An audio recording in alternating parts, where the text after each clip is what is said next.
Senhor, fala ao nosso coração. Leve os nossos pensamentos cativos a Ti, ó Deus, para que eles possam estar completamente focados com as coisas do alto, com as coisas do céu. Tire da vida de cada irmão aqui presente toda preocupação com coisas que não são do alto, mas que o Senhor esteja cuidando daquilo que momentaneamente esteja incomodando a cada um deles. Que possamos guardar este tempo exclusivamente para ouvir a Tua voz. Dá-nos um coração sensível à voz do Espírito Santo, mas acima de tudo, dá-nos um coração humilde e manso para aprendermos do Senhor. Dá-nos um coração ensinável, para a glória do nome de Jesus. Amém. Amados, peço a todos que, por gentileza, abram a Bíblia em Colossenses capítulo 2, verso 16. Eu estava meditando na palavra, dos versos 16 a 19, eu tive por necessidade de dividir, parar no verso 19, porque se eu fosse pregar hoje do 16 ao 23, como havia planejado inicialmente, nós sairíamos daqui meia-noite. E interessante que são apenas 4 versos, mas houve um desdobramento gigantesco ao pesquisar aquilo que estava dentro dos alertas bíblicos que Deus traz para nós.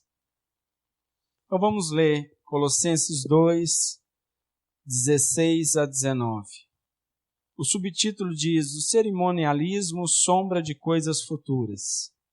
Ninguém, pois, vos julgue por causa de comida e bebida, ou dia de festa, ou lua nova, ou sábados, porque tudo isso tem sido sombra das coisas que haviam de vir. Porém, o corpo é de Cristo. Ninguém se faça árbitro contra vós outros, pretextando humildade e culto dos anjos, baseando-se em visões, enfatuado, sem motivo algum, na sua mente carnal, e não retendo a cabeça, da qual todo o corpo, suprido e bem vinculado por suas juntas e ligamentos, cresce o crescimento que procede de Deus. Amados, este texto nos aponta alguns problemas que era típico da época, mas que perdura até os dias de hoje e há de se perdurar até a vinda de Cristo. Isso é importante nós entendermos. E nesses 4 versos nós podemos identificar um alerta de Deus a respeito de 2 coisas. Primeiro, a presença do legalismo no evangelho que era pregado pelos falsos mestres. Este é o primeiro, o legalismo. E o segundo, o sincretismo religioso. Nós vamos eu vou trazer todo o desdobramento para que possamos entender a respeito dos problemas e, obviamente, a respeito da solução segundo a proposta bíblica que Deus nos traz. Então, nós temos aqui algo que nós chamamos de heresias. O que são heresias? Heresias são palavras, crenças, doutrinas que dizem ser bíblica, com palavras que são familiares ao contexto bíblico, mas que trazem um ensinamento antibíblico. Isso significa que ela é uma tese anticristã. E é muito sério, porque uma vez que ela usa argumentos de uma Bíblia interpretada equivocadamente, para aquele que ouve e não consegue discernir e identificar onde está o engano, ele cai no engano. Isso é muito sério, porque em alguns aspectos ele é sutil, em outros ele é brutal. Então existem diferentes níveis de apresentações das heresias, mas toda heresia, ela parte do pressuposto que é verdadeira, mas ela é, na sua essência, um engano diabólico. É como nós já vimos anteriormente em outros textos. É como um fermento, um elemento simples e pequeno, com grande poder sobre uma receita, que uma vez colocado sobre tal, ela tem o poder de contaminar completamente uma receita independente do seu tamanho. E ela influencia tudo pelo qual ela está presente. E isso teria como propósito de tirar a bênção dos irmãos e tirá-los do caminho da salvação. Então, é como uma erva daninha, como eu disse domingo passado. Para quem não conhece muito bem de grama, acha que é grama também. Mas, na verdade, ela não é uma grama. Ela é um mato que mata a grama quando ela ganha força e toma o espaço que teria que ser da grama. E como deve ser tratada? Arrancando-a pela raiz. Porque se você puxa e deixa a raiz, ela mais uma vez brota. E ela cresce, cresce, cresce, e não para. Ela tem uma característica que é importante, que todos nós cristãos deveríamos de ter: a persistência. Elas muitas vezes têm mais persistência do que nós, como crentes em Cristo. E Cristo já havia alertado os seus discípulos. Lá em Mateus, capítulo 24, dos versos 4 a 5. Mateus, capítulo 24, dos versos de 4 a 5. Neste texto, o Senhor estava falando aos seus discípulos a respeito da sua vinda, da sua segunda vinda. Então, pode ser a partir do verso 3, para que todos possam entender o contexto. Tem um subtítulo chamado O Princípio das Dores, que é o tempo que nós estamos vivendo, que é este período pelo qual aguardamos a vinda de Cristo. Então, desde depois da ressuscitação do Senhor Jesus, após os 40 dias que ele passou com seus discípulos, e depois que ele subiu aos céus, a partir deste momento se abre o cronômetro até a sua volta, que se chama o tempo dos fins. E quanto mais se aproxima os tempos dos fins, se abre uma nova era chamada o princípio das dores. E Jesus, verso 3, Jesus estava sentado no Monte das Oliveiras, quando os discípulos se aproximaram dele e, em particular, lhe pediram: diga-nos quando essas coisas vão acontecer e que sinal haverá da sua vinda e do fim dos tempos? Era uma dúvida dos discípulos, porque se nós observarmos os textos anteriores, Jesus estava falando a respeito de que ele ia destruir os templos e em 3 dias eles seriam reerguidos. Ele estava falando de si, pois o Senhor não habita em templos feitos por mãos de homens. Nós somos templos do Senhor. Aí no verso 4 diz: e Jesus respondeu: tenham cuidado para que ninguém os engane, porque muitos virão em meu nome dizendo: eu sou Cristo, e enganarão a muitos. Este texto é muito forte. Algumas pessoas pensam que parece que Jesus ignora a pergunta dos discípulos e responde e fala sobre outra coisa. Algumas pessoas pensam isso. Agora, se nós observarmos com um pouco mais de cuidado, eram os discípulos que não estavam entendendo o que Jesus estava ensinando. A dificuldade estava na pessoa dos discípulos. Eles estavam preocupados: mas como assim? Vai ser destruído esse templo e depois, 3 dias depois, ele vai ser construído? E Jesus responde: tenham cuidado para que ninguém os engane, porque muitos virão em meu nome dizendo: eu sou o Cristo, e enganarão a muitos. Ele estava dizendo para o templo, para que ele não deixasse de ser templo do Senhor. Porque os discípulos iam se tornar templos do Espírito Santo. E eles estavam preocupados com o templo material. Se Jesus disse isso para os discípulos que se tornaram apóstolos, que escreveram o Novo Testamento, advertindo a cada um deles para que eles não caíssem no engano, e que muitos viriam, dizendo que viriam da parte de Cristo, ameaçando o ministério implantado na vida deles, imagine cada um de nós.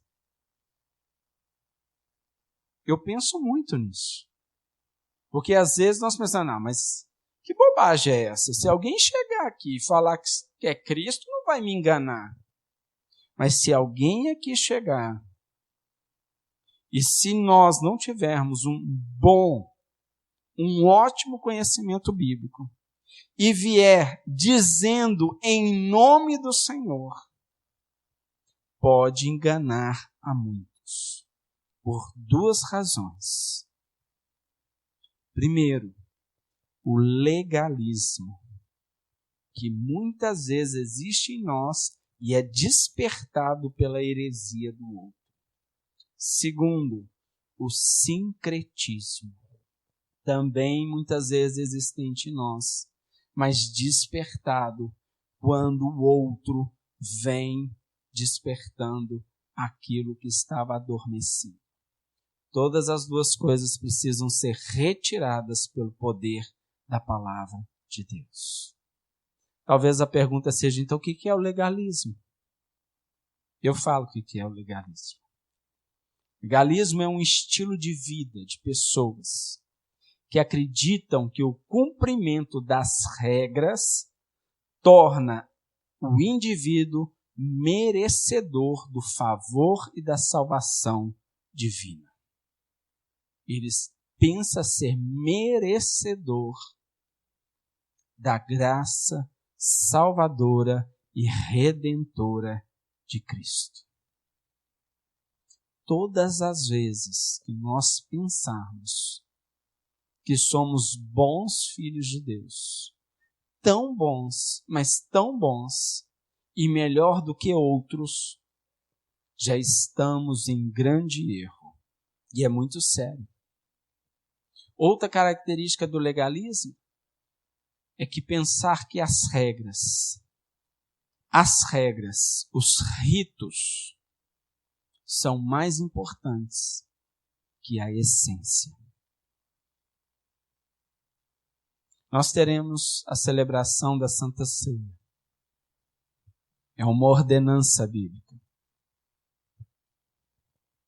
Ela tem, por si só, uma liturgia, um procedimento. Por quê? Para que todos aprendam e não se esqueçam do que Cristo fez por nós. E não pode ser feita de outra forma. Não pode ser feita de outra forma. Para que o ensinamento não venha ser deturpado e não se perca a sua essência. Agora, se o pão vai ser cortado assim, ou vai ter medidas diferentes, não deve ser essa a nossa preocupação. Se quem preparou o pão e todos os elementos da ceia tinha que estar com luva, com avental, com touca, é uma preocupação higiênica? É. Mas a atenção dele está tão voltada para o exterior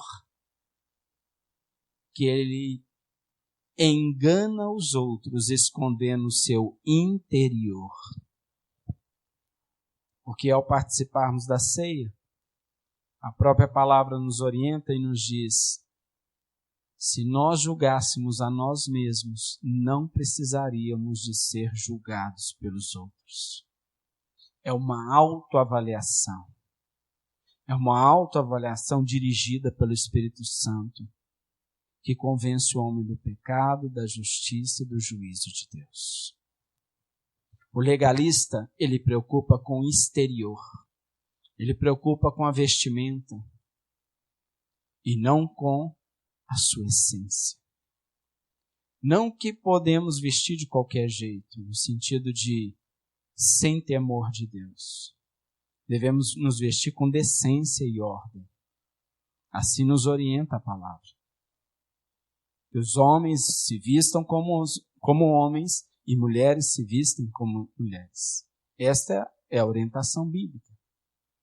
Mas pensar que determinadas roupas, determinados procedimentos ou o conjunto de tudo isso vá substituir um coração contrido, quebrantado, é um legalismo diante de Deus. Porque Deus nos chamou para se achegar a Ele como nós nos encontramos. Porque é Ele a nossa salvação. E não nos preparamos como prontos para estar diante dele. Isso é muito sério. É como se nós agendássemos uma consulta médica e chegássemos diante do médico e disséssemos: estou ótimo, estou excelente. Aí o médico faz uma pergunta, estou ótimo. Faz outra pergunta, estou ótimo. No final das contas, o médico vai pensar: o que você está fazendo aqui então? O que você está fazendo aqui? Quantas vezes nos achegamos diante de Deus achando que estamos bons? Devemos ser gratos por aquilo que Deus tem nos dado, mas devemos ter um coração quebrantado para confessarmos os nossos pecados e delitos.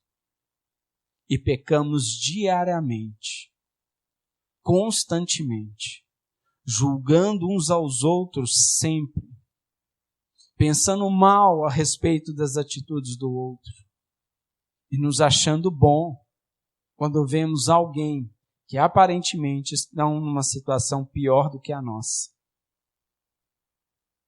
É muito sério isso. Isso se chama legalismo.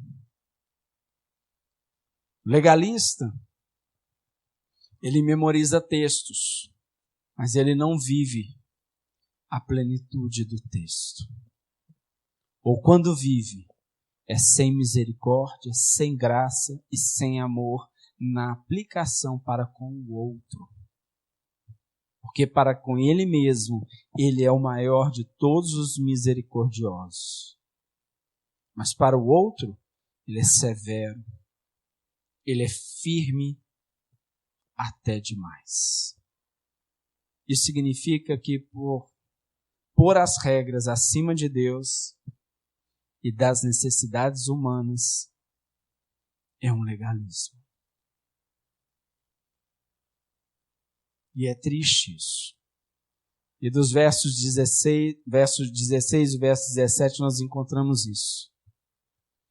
Mas Pedro, em Atos 15:10, combate com veemência esta prática, dizendo a respeito do jugo pesado que os falsos mestres colocavam nos seus discípulos, tão pesados que nem eles mesmos carregavam e nem ajudavam aqueles pelos quais eles haviam colocado tal peso.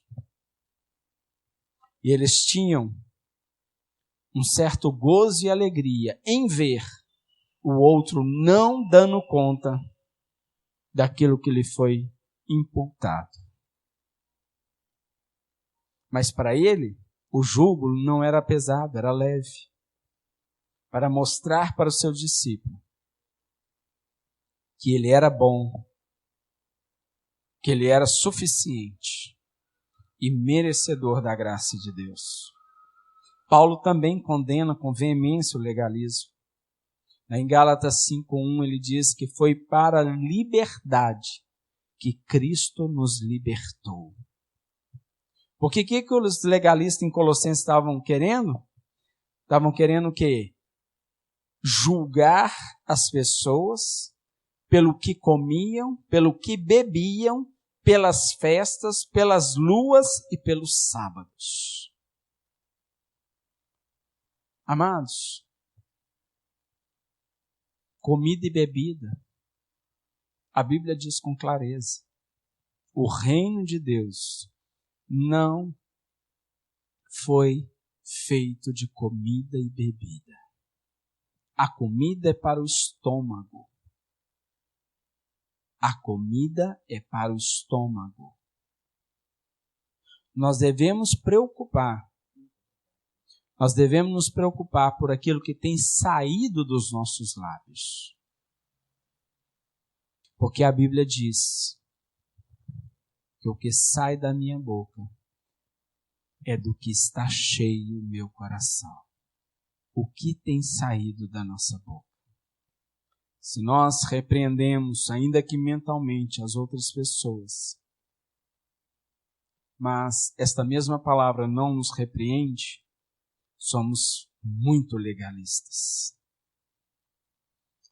E é muito sério, porque ela ataca a doutrina da suficiência da obra de Cristo. Porque quanto mais eu fizer, mais merecedor eu me tornarei da salvação. Ela vai em combate à obra suficiente de Cristo. O sacrifício suficiente de Cristo.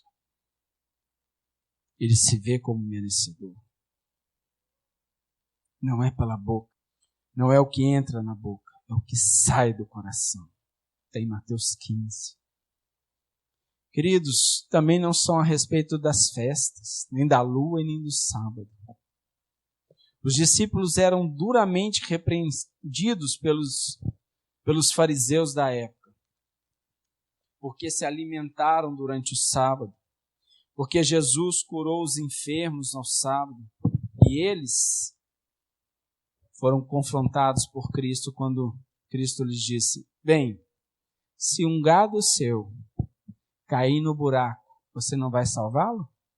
Se o seu filho e a sua filha se adoecer, você não vai orar por ele? Mas como não é para eles, é para o outro. Não é a mesma coisa. O legalista também é muito frio na relação para com o outro. Ele é indiferente à dor do outro. E ele supervaloriza a sua própria dor. É bom nós lembrarmos que tudo que Deus criou é bom. Então, quando alguém disser, olha, não coma isso, não come aquilo, não bebe aquilo, a não ser que seja veneno, isso é lógico. Isso é claro.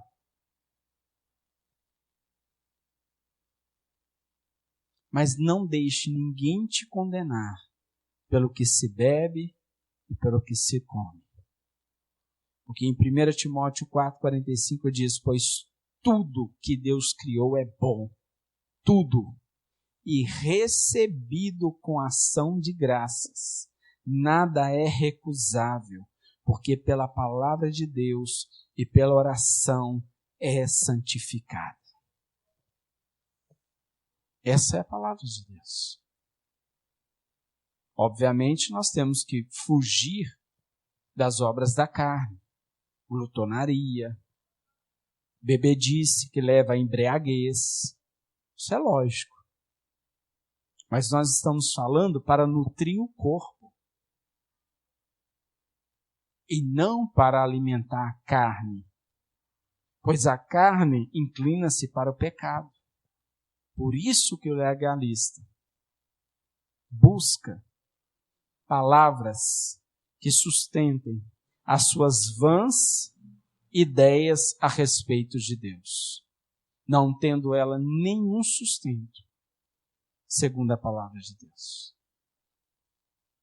Conhecer a palavra de Deus é o antídoto contra qualquer legalismo. Isso é muito sério. Você já viu? Você já deve ter passado por essa experiência. A pessoa tem uma vida toda errada e ela precisa de um favor seu.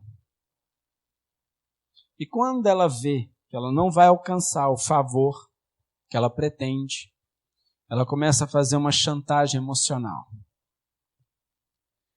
Porque isso não é de Deus, porque se você fosse de Deus mesmo, se você fosse crente mesmo, você ia compadecer de mim e me dar isso, aquilo outro.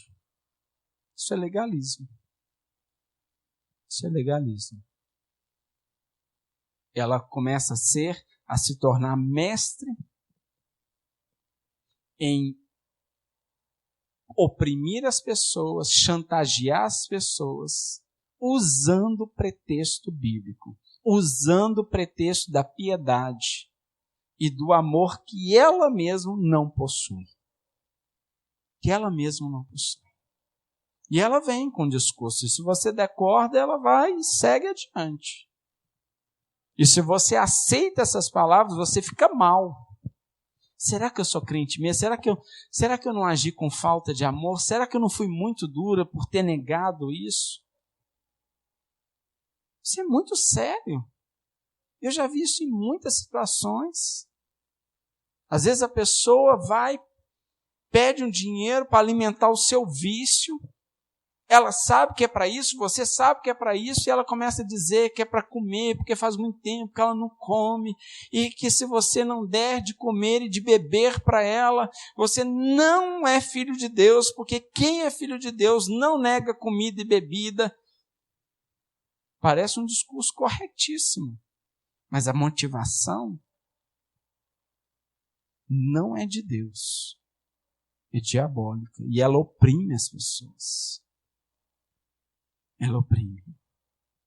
Quantas igrejas usam discursos legalistas para arrancar dinheiro dos fiéis? É muito grave isso. Se você não der, vai acontecer isso, aquilo outro. É por isso que a sua vida não é boa. É por isso que a sua vida não cresce. É por isso que você não é abençoado. Isso é chantagem. Agora, se Deus colocou no seu coração, se você não obedecer à voz do Espírito, realmente. Agora vem cá. Existe uma regra de pagar a bênção, de comprar bênção. Daqui a pouco estão vendendo loteamento no céu. Misericórdia, não é isso. Não é isso. O legalista, ele trabalha também em cima da culpa. Está vendo essa enfermidade? Vou te apontar o seu erro. Para que você veja que você mereceu estar onde está e sofrendo com o que está sofrendo. A Bíblia diz que se nós confessarmos os nossos pecados, Deus é fiel e justo para nos perdoar de toda transgressão. E quando nós aceitamos a Cristo, em Colossenses diz que Ele cancelou todo o título de dívida que pesava contra nós. Agora, se eu enfermar, mas livre do acusador, eu estou sendo cuidado pelo Pai a respeito de todas as coisas. Não aceite culpa imputado nas nossas vidas. Nunca. Pois Cristo nos libertou. Não para andarmos pesarosos, debaixo de fardos que aqueles que colocam não carregam. Não podemos aceitar isso. E eles vêm com uma série de discursos, porque eles são prisioneiros e eles querem passar as suas cadeias para os demais. Eles não obedecem. E quando obedecem, é por um interesse mesquinho, pessoal, achando que está comprando a graça recebida. E Ele transforma ações em moeda de troca para com Deus, que é rico em misericórdia e graça e que já pagou o preço por nós. Nós sabemos que a lei serviu como um pedagogo que nos tomou pela mão e nos conduziu a Cristo. Um pedagogo porque a lei nos ensina, ela nos mostra que somos pecadores. E ao entendermos que somos pecadores, devemos nos dirigir a Cristo. É para isso que serve a lei. E não para ficarmos debaixo dela, sendo julgados por ela. É muito sério. E as pessoas vêm com sutilezas, começando com dietas, dizendo que o propósito é bom para que você viva levemente, suavemente. É lógico que devemos cuidar do corpo, pois é templo do Espírito Santo. E dele daremos conta, porque somos mordomo dele. Mas dizer que vão ser dietas que vão nos levar a Deus, de forma alguma. Coloca uma vida de santidade na vida dos outros por meio de terror, plantando terror. Que as palavras sejam duras por si só. Queridos, se tem uma palavra que é duríssima para aquele que não conhece a Deus, é no dia do juízo final o Senhor proferir: apartai-vos de mim. Essa é a palavra mais dura que um ser humano pode ouvir. Apartai-vos de mim, pois ela é dura por si só. Mas não foi um peso que eu coloquei. Porque agora o que devo dizer é que, para que não ouça tal palavra, o amor de Cristo, o amor de Deus incondicional e a obra da cruz te livrará da ira de Deus e te conduzirá aos braços de amor do Pai. Mas o legalista não. Ele tira as pessoas do caminho de Cristo. Porque ele produz e propõe um caminho que é tão difícil, é tão tortuoso, que ele não caminha, mas ele propõe para os outros, para se colocar como bom, mas bom é só Cristo. A respeito do sincretismo, é importante nós entendermos o que é sincretismo. Sincretismo religioso é quando nós misturamos a essência da palavra de Deus com tudo aquilo que não é ou que é contrário à palavra de Deus. E colocamos tudo num mesmo bojo. É muito sério isso. E no Brasil isso é crescente. A Bíblia diz que nós devemos nos fazer de fracos para ganharmos os fracos. A Bíblia não diz para nós sermos fracos, é nos fazermos. Fingir ser fraco, no sentido assim, de ser tolerante, ser paciente, de não entrar em embate com a outra pessoa, em discussão. Você vê que a pessoa não está entendendo, você está pregando o evangelho, a pessoa não está entendendo. Tenha paciência. Não entre em luta, em confronto. É isso que a Bíblia ensina. Agora, veja bem, pegar as coisas do mundo, as práticas pecaminosas do mundo, para atrair a Cristo, De forma alguma. Isso é muito sério. Isso pode ser em situações elevadas e em situações sutis. Nós sabemos que no Brasil existe um grande número de cristãos, ou que se dizem cristãos, mas que são praticantes de centro de macumba, de espiritismo e outras ações e outras práticas pagãs. Agora, eu trazer isso para dentro da igreja, eu começar uma campanha aqui com as práticas de lá, o domingo do descarrego, ou a sexta, ou qualquer que seja o dia do descarrego, venha para a oração do descarrego. Eu vou orar por vocês, mas espero que eu vou jogar sal grosso em vocês. Compra a toalha para você ter a bênção. Compra aquilo outro. Que eu levei para o monte A, para o monte B, para o monte C. Aí talvez você me pergunte, mas eu conheço uma pessoa que foi curada, mas foi pela fé dela e não pela ignorância do outro. Foi pela fé e pela misericórdia de Deus. E não pelo falso mestre. E às vezes essas coisas são sutis. Às vezes o crente é supersticioso. Às vezes o crente, quando escuta um horóscopo, eu não leio horóscopo não, mas já que eu já ouvi, diz que a metade do dia vai ser bom e a segunda metade vai ser ruim. Então eu vou ficar bem atenta para o meu dia ficar todo bom. Se você deu ouvido ao horóscopo, você já é místico por si só.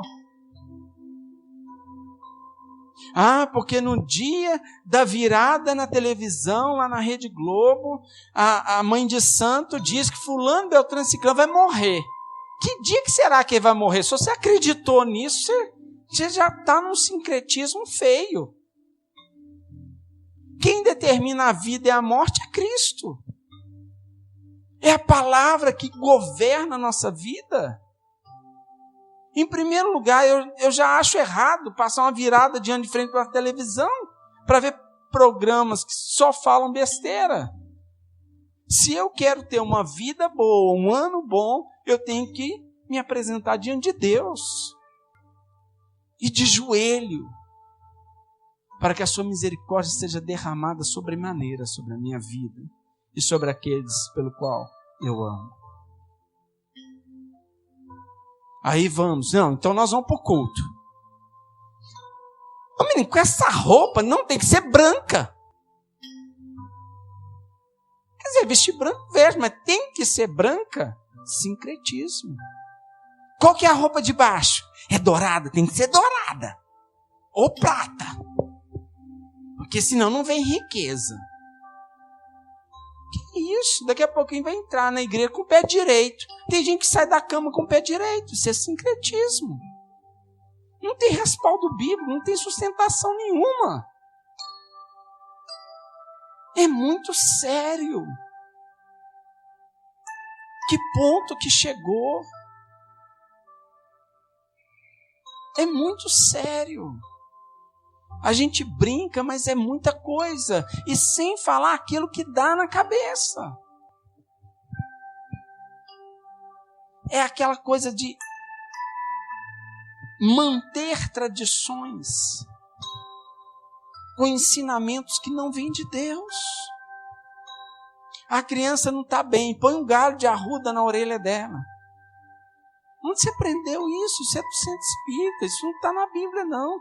Não, mas eu vou deixar para não brigar com a minha mãe, porque a avó da criança, ela acredita nisso. Amém. Mas vem cá, o filho é meu, a responsabilidade é minha. Eu sou responsável por ele. Eu vou dar conta dele diante de Deus. Tem esse negócio que a avó pensa diferente, que o tio pensa diferente. Como assim? Queridos, a palavra de Deus nos ensina o caminho reto. A palavra de Deus nos ensina um caminho de vida eterna. A palavra de Deus nos ensina uma vida de santidade. e não de coisas que eu faço, pensando em depois colher os frutos por merecer. Não é isso que a palavra ensina. Então ela tem uma idolatria dentro de si mesma. E diante disso, ela começa facilmente a idolatrar outras coisas, substituindo ídolos do passado para ídolos do presente. Ela transforma o pastor em ídolo. Ela transforma um irmão que é referência para ela, em ídolo. Ela transforma algumas ações de algumas pessoas como um amuleto. Eu fui numa empresa, fui fazer uma entrevista, tinha não sei quantos lá como candidatos, mas eu passei em primeiro lugar. Tá bom, um ano depois, foi desligado da empresa, agora precisa, fazer entrevista em outro lugar. Não, mas eu estava com aquela roupa, eu tenho que colocar a mesma roupa da entrevista que eu consegui aquele bom emprego. Tem gente que faz isso, irmãos. Põe um copo d'água em cima da televisão. E assim vai levando a vida. Substituindo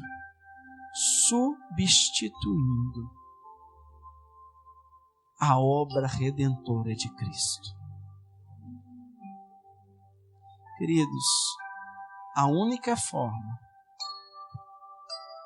de nós nos livrarmos de todas essas mazelas é servindo genuinamente a Jesus Cristo e pedindo ao Espírito Santo de Deus que governe todos os nossos atos, pensamentos, entendimento, e lendo a palavra de Deus. Porque tem gente que atribui à palavra coisas que não existem na palavra. Tem gente que solta ditados populares e atribui como palavra a verdade de Deus. Não é. Faça da sua parte que da minha te ajudar. Não tem isso não tem esse versículo, nem é versículo bíblico. Não é. Por mais que você queira que fosse, mas não é. Não é. Nós temos que ser governados pela palavra e pelo Espírito de Deus. E aqui no texto nos mostra, porque eles eram chantageados a respeito de tudo. Os discípulos, sobre o que eles comiam e bebiam, eles eram criticados. Sobre quando eles iam na festa, eles eram criticados. Eles eram criticados se lavavam ou não lavavam a mão. Então, não importava o que eles faziam. Tudo que eles faziam, eles eram criticados. Sobre a lua. Se a lua é cheia, se é nova, se é minguante. Tudo, sábado. E aí eles se tornaram o quê? Guardiões do sábado e pecadores de domingo a sexta.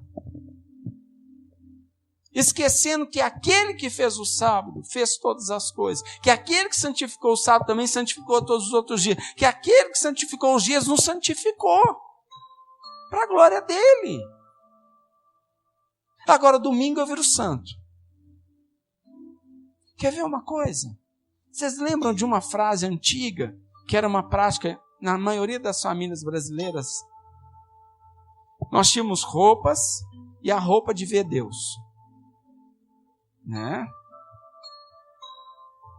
E aí nós íamos impecáveis para a missa. Tem um lado bom? Tem.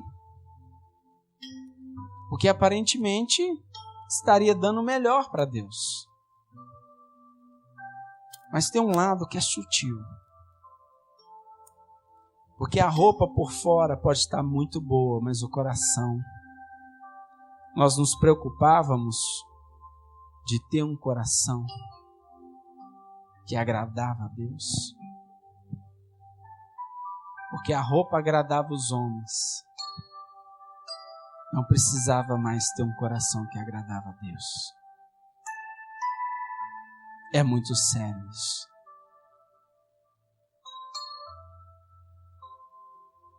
é muito sério.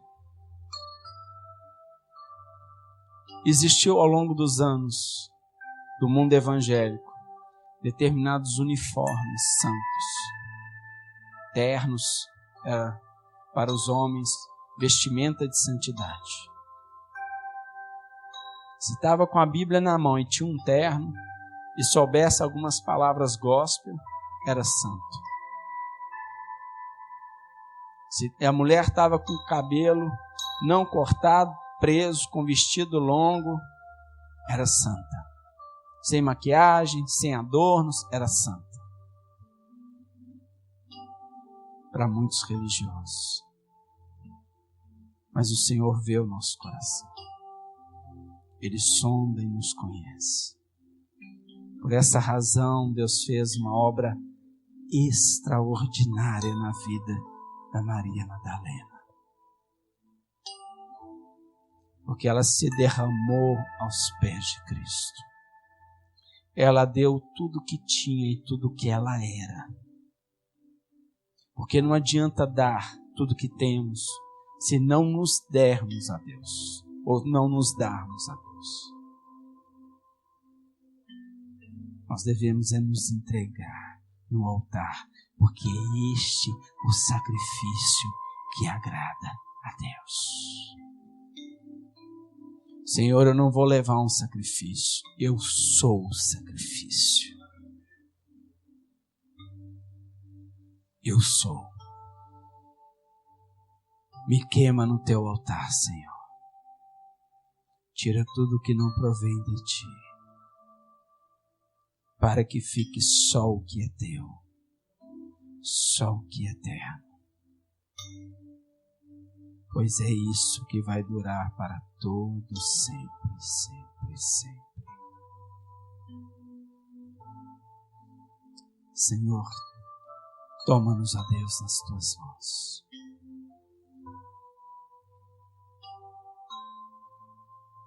Senhor, sem reservas. Em nome de Jesus. Tira toda a religiosidade da nossa vida, Deus. Todo tipo de tentativa ou pensamento de merecimento da tua graça e do teu amor.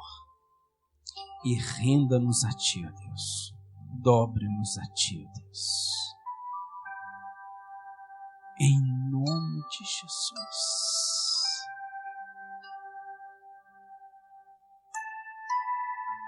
Porque a ti, ó Cristo, o Pai agradou moê-lo em meu lugar. Por esta razão a Santa Ceia está posta aqui. Por esta razão.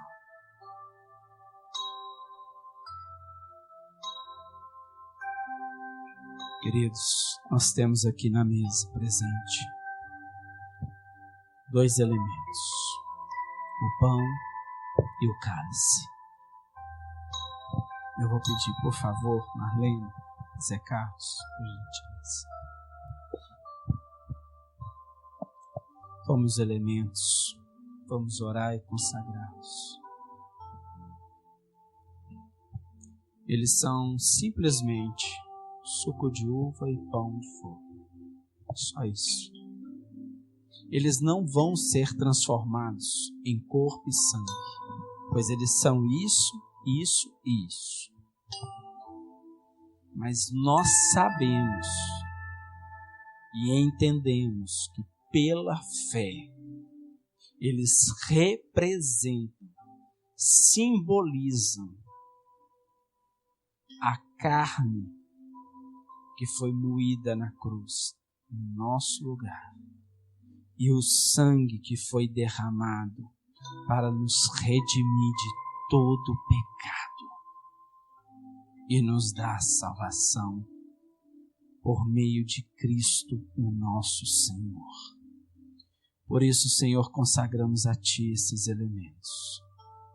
Te damos graças, os abençoamos, para que se cumpra cabalmente o seu propósito. Para a glória do teu santo nome. Vou pedir que distribuam, por favor, e durante a distribuição, nós permaneceremos em oração, para que possamos participar deste momento, segundo a vontade de Deus. Cristo levou sobre si as nossas dores. Ele levou sobre si as nossas transgressões. O castigo que nos traz a paz estava sobre ele, e por suas chagas fomos sarados.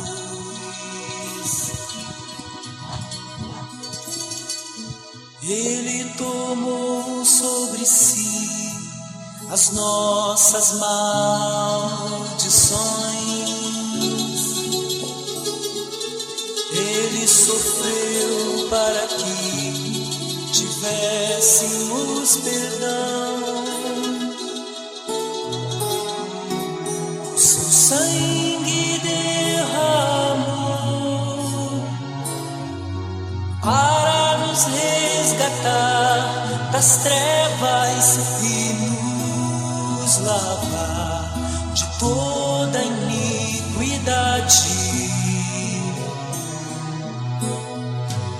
Jesus,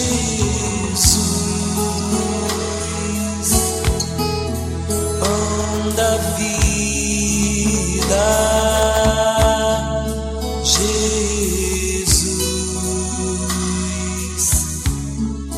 luz do mundo.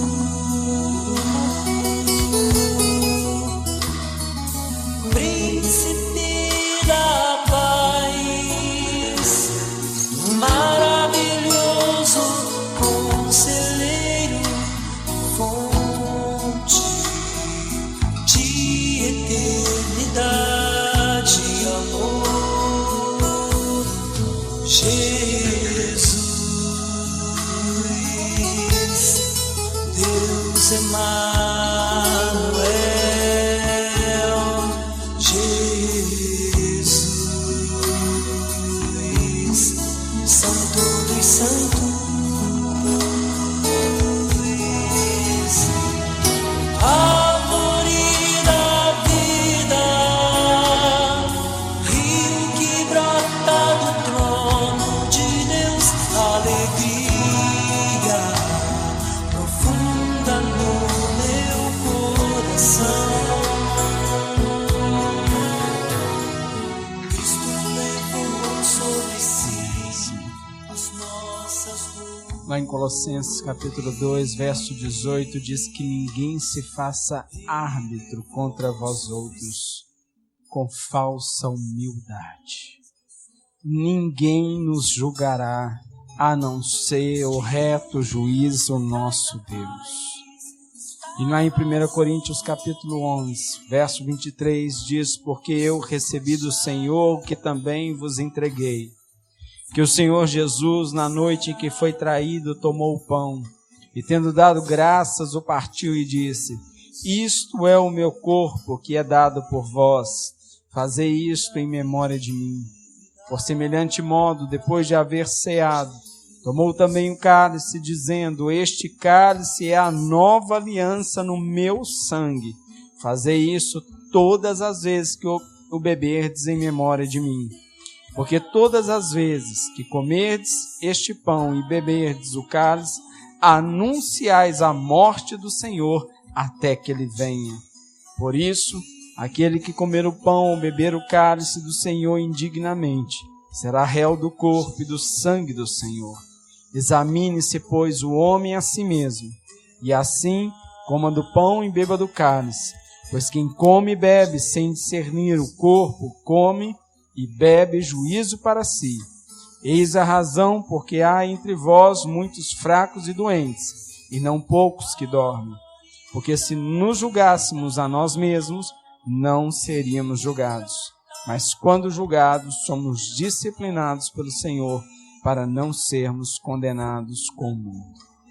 Amada Igreja do Senhor, na unidade da fé, pela graça redentora do nosso Salvador, como corpo, tendo Cristo cabeça de toda a igreja, comamos e bebamos para a glória do nome de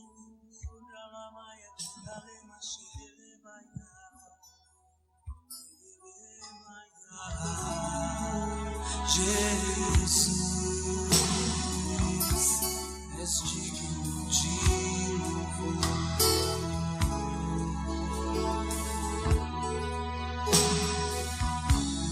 Recebe a adoração. Rio que brota do trono de Deus, alegria. que a nossa comunhão seja plena, contínua, para todos sempre. O amor de Deus, o nosso Pai,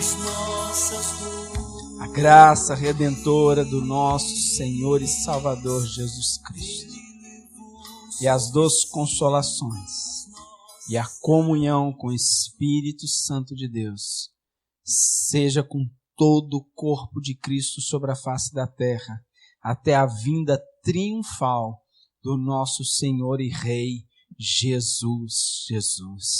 Deus abençoe a todos. Tenham todos uma ótima semana, cheios do amor, do temor e da graça do nosso Deus. Tua cruz mostra tua graça, fala do amor do Pai, que prepara para nós um caminho para Ele, onde posso me achegar somente pelo sangue.